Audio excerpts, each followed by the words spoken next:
This is the Lone Crater YouTube. We hope this video helps. In this video, I will show you how to make Kimchi Jjigae Filipino style. First, let's gather our key ingredients.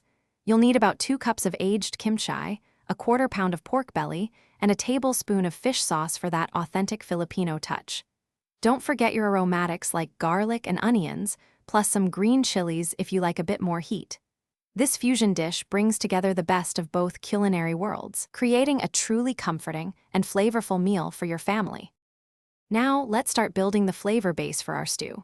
Begin by rendering your pork belly in a pot until it's beautifully golden brown and crispy. This step adds a wonderful richness. Next, toss in your minced garlic and sliced onions, sautéing them until they become fragrant and translucent. Finally, add your kimchi to the pot, stirring it well and letting it cook for about 5 minutes. This process really deepens the kimchi's flavor, making it more robust. Once your kimchi base is ready, it's time to simmer the stew to perfection.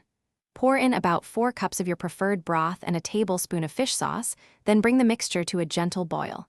Now, add your firm tofu, cut into 1-inch cubes, and any other vegetables you enjoy, like mushrooms or spinach.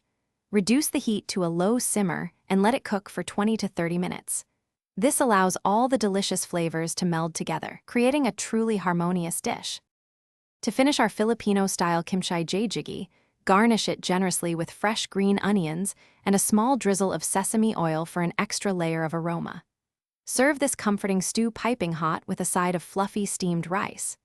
It's a perfect meal for any day, offering a delightful balance of savory, spicy, and tangy notes. For more great deals and to check out the new Kindle Paperwhite, make sure to look for the link in the description below. Enjoy your delicious homemade Kimchi Jjigae. Thanks for watching. Consider subscribing if we helped you.